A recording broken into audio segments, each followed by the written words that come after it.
नमस्कार। तनु की जुबानी चैनल में आपका स्वागत है। हमारी आज की कहानी है जिम्मेदारी।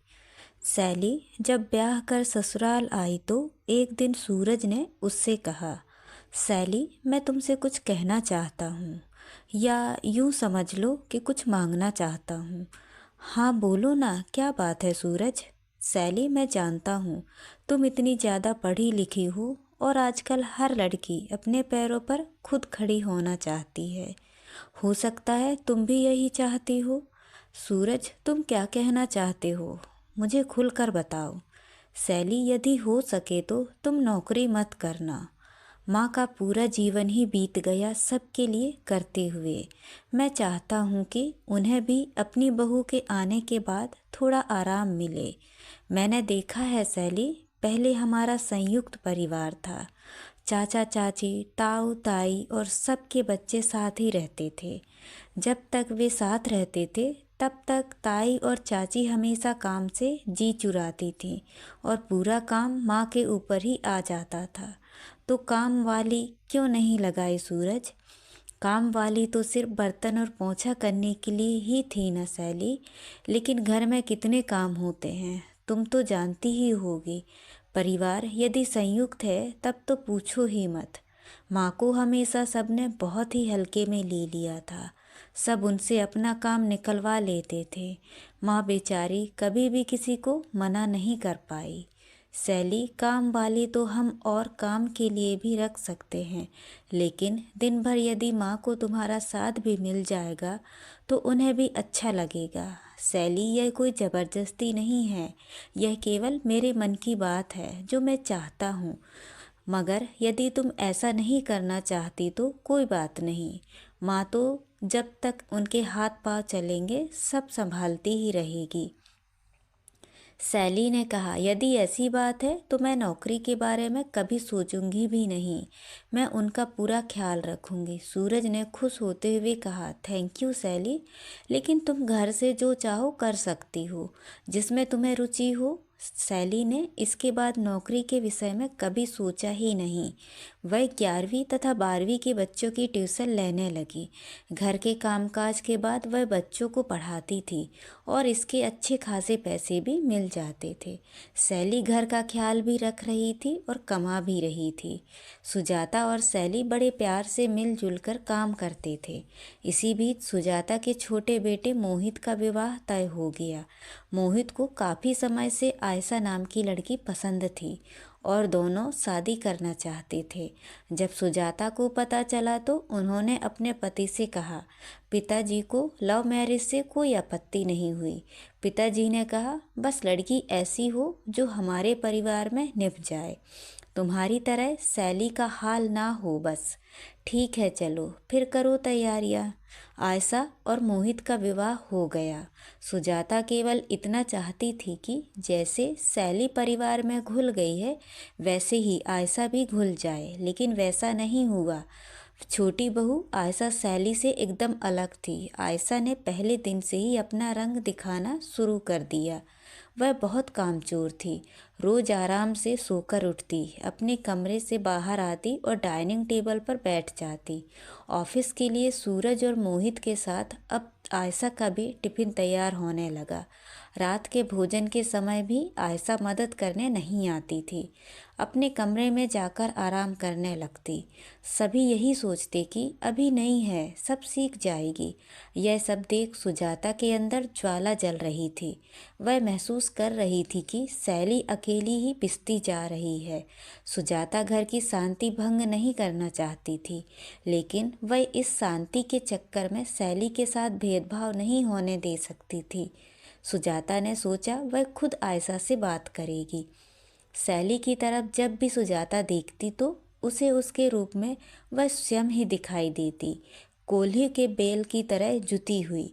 एक दिन सुजाता ने आयशा को आवाज़ लगाते हुए कहा, आयशा बेटा जरा मेरे कमरे में आओ। आयशा पहुंची और बोली, हाँ माँ बोलो ना, ऐसी क्या बात है। देखो आयशा, हमारे घर में हम सब एक संयुक्त परिवार में रहते हैं और यहाँ पर सभी का कर्तव्य है कि सब मिलकर काम करें। किसी एक पर काम का बोझ डाल देना सही नहीं है। तुम्हें भी हाथ बटाना चाहिए। माँ, हाथ तो बटा रही हूँ। मैं ऑफिस जाकर बाहर का काम संभाल लेती हूँ और सैली जीजी घर का। नहीं बेटा, तुम नौकरी अपनी खुशी के लिए कर रही हो। सैली भी तुम्हारी जितनी पढ़ी लिखी है, पर घर की जवाबदारियों के कारण उसने नौकरी नहीं की। तो माँ, एक काम वाली और रख लेते हैं ना, पैसे मैं दे दूंगी। बात पैसे की नहीं है, सबने शुरू से घर का काम अपने हाथों से बना हुआ स्वादिष्ट भोजन ही खाया है। ठीक है माँ, मैं आपकी बातों का ध्यान रखूंगी। गुस्से में तिलमिलाती आयशा अपने कमरे में चली गई। मोहित ने उससे कहा, क्या हुआ आयशा, बड़े गुस्से में लग रही हो। अब तुम्हारे घर में मुझे ताने मिलने लगे हैं, मैं काम नहीं करती हूँ इसलिए। अरे तो कामवारी रख लो ना। हाँ, मैंने भी यही कहा था। माँ ने इनकार कर दिया। मैं बात करूँगा माँ से, तुम मूड ठीक करो। हफ्ता यूं ही गुजर गया। आयशा ने सुजाता की बातों का कोई ध्यान नहीं दिया। मोहित ने सुजाता से कहा, माँ, आयशा कह रही थी कि माँ की वजह से उससे नाराज है। मोहित, मैं नाराज नहीं थी, प्यार से समझा रही थी कि एक के कंधों पर पूरा काम नहीं होना चाहिए। माँ, तो एक नहीं दो काम वाली रख लो ना। मोहित, तुम चिंता मत करो, मैं सब संभाल लूँगी। तब तुरंत ही सैली उसके पास आई और कहा, अरे छोड़ो ना माँ, आयशा अभी छोटी है। बेटा, यही गलती तो मैंने भी की थी, इसीलिए सभी ने मेरा फ़ायदा उठाया। मैं हमेशा पिसती ही रही। वे सब अपने परिवार के साथ घूमने जाते रहे। सब कहते सुजाता बहुत अच्छी है, घरेलू है। बेटा, मैं नहीं चाहती कि ये सब तुम्हारे साथ भी हो, पर माँ, इस तरह घर में कलह होगी और परिवार टूट जाएगा। लेकिन आज कोई है हमारे साथ सैली, सब चले ही गए ना छोड़कर, मेरी अच्छाइयों को ताक में रखकर। नहीं माँ, हमें थोड़ा और इंतज़ार करना चाहिए। लेकिन सुजाता ने सैली के लिए अपनी चुप्पी तोड़ दी। अब वह आयशा को खुद ही काम करने के लिए कहने लगी। रात को सुजाता ने आयशा को आवाज़ दी, आयशा, सैली को रोटी बनाने में मदद कर दो और सब्जी जरा काट दो।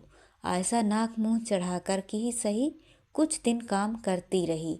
फिर एक दिन चिढ़कर बोली, माँ, मुझसे नहीं होगा, आपको कहा था ना माँ, काम वाली रख लो। अब रोज की कलह शुरू हो गई। मोहित हमेशा आयशा की ही तरफदारी करता।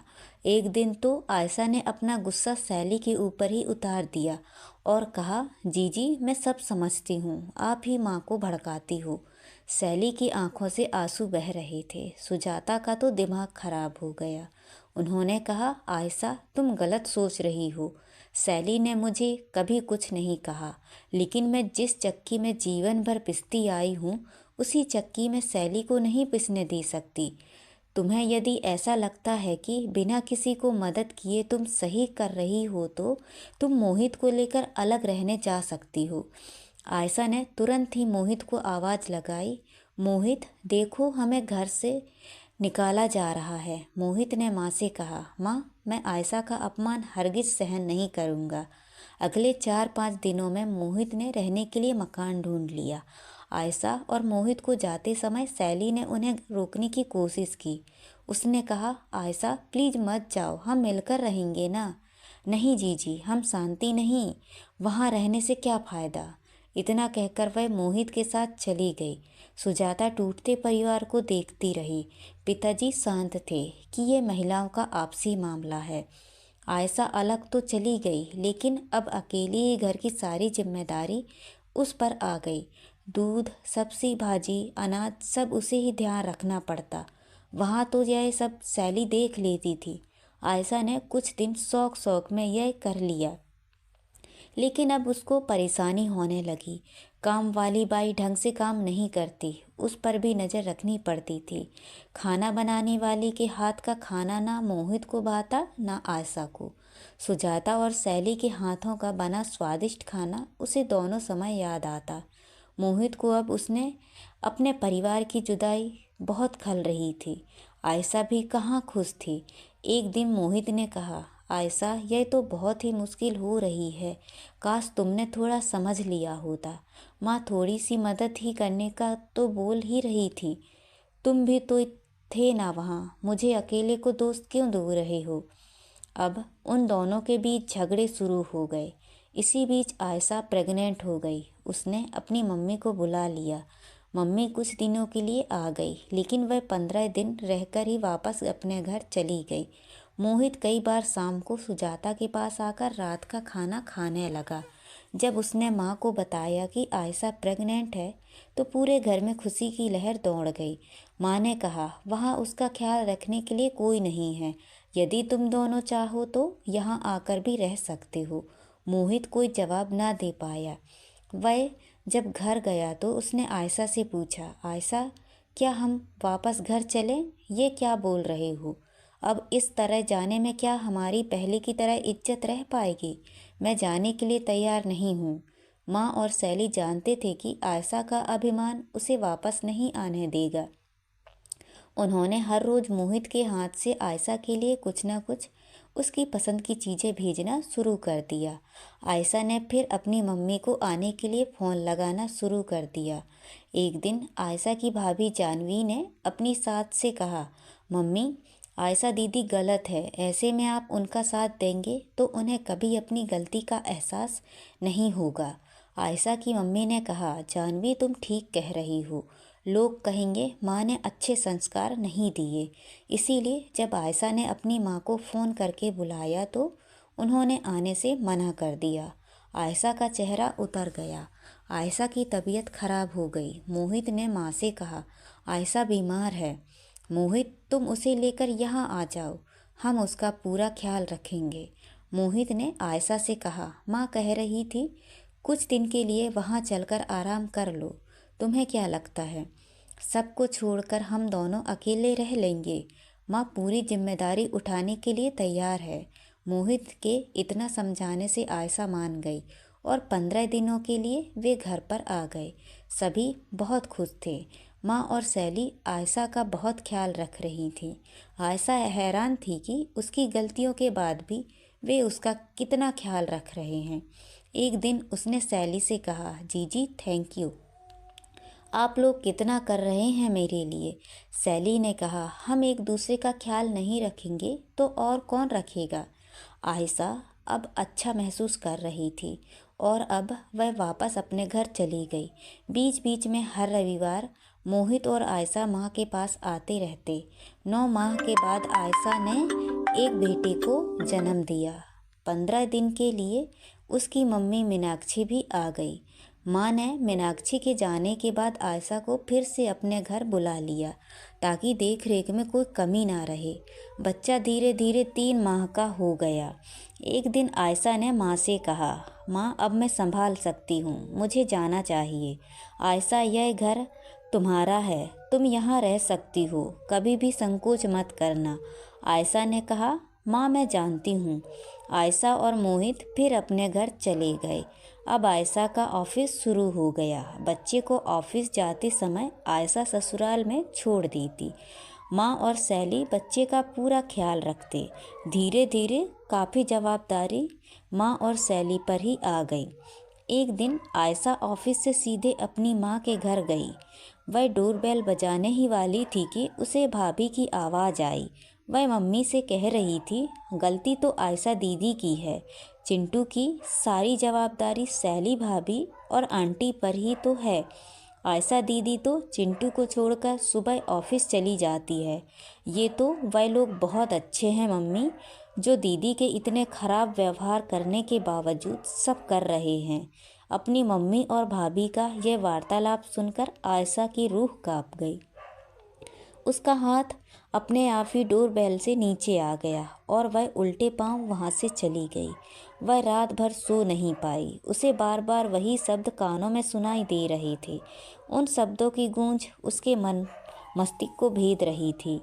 वह सुबह उठी तो उसने मोहित से कहा, मोहित, मुझे घर ले चलो इसी वक्त। क्या हुआ आयशा, काफ़ी उदास दिख रही हो। मोहित, प्लीज कुछ मत पूछो, मुझे लेकर चलो। ठीक है आयशा चलो। चिंटू को गोद में उठाकर आयशा मोहित के साथ निकल गई। घर नज़दीक ही था। घर पर पहुंचकर उसने चिंटू को माँ की गोद में देते हुए कहा, माँ यह लो आपका पोता, मैं रसोई में जा रही हूँ सैली दीदी की मदद करने। माँ भौचक्की होकर सुन रही थी और देख भी रही थी। आयशा फिर रसोई में गई जहाँ सैली खाना बना रही थी। आयशा ने कहा, जीजी हटो, आज से रोज़ मैं भी आपको गर्मा गर्म रोटी बनाकर खिलाऊंगी जैसी आप सबको खिलाती हैं, पर आखिर में खुद ही ठंडी ही खा लेती हैं। सैली ने उसकी तरफ देखा तो आयशा की आंखों से आंसू बह रहे थे, जिसमें उन आंसुओं के साथ उसका पूरा अभिमान बहता हुआ साफ दिखाई दे रहा था। आंखों में वह अपनापन था जो इससे पहले कभी नहीं दिखाई दिया था। सैली ने कहा, मेरी छोटी बहना पगली रो क्यों रही है? आज तो मेरी आयशा बड़ी हो गई है और समझदार भी हो गई है। कहते हुए सैली ने उसे सीने से लगा लिया।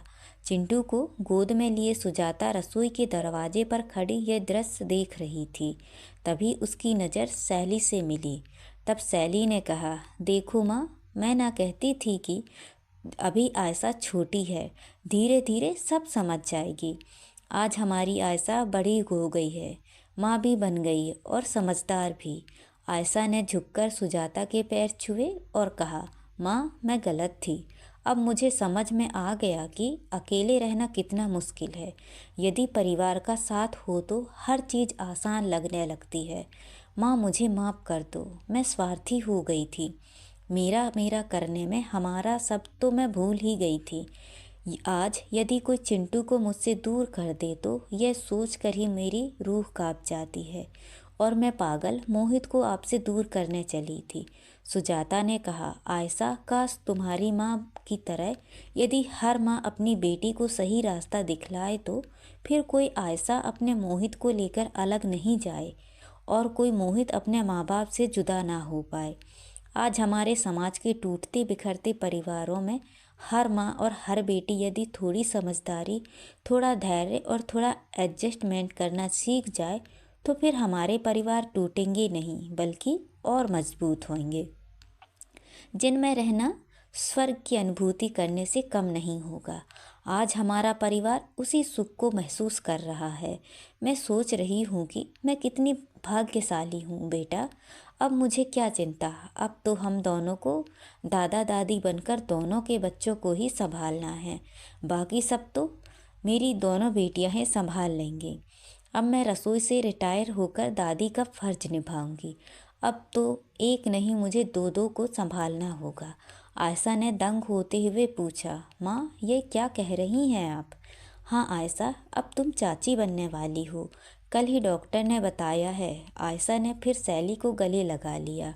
सैली और आयशा दोनों सुजाता के पास गए और दोनों उनकी बाहों में ऐसे लिपट गए जैसे वही उनकी माँ हो।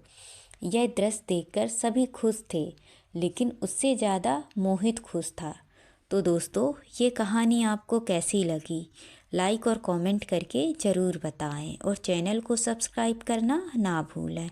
तो मिलते हैं अगली कहानी में। बहुत बहुत धन्यवाद।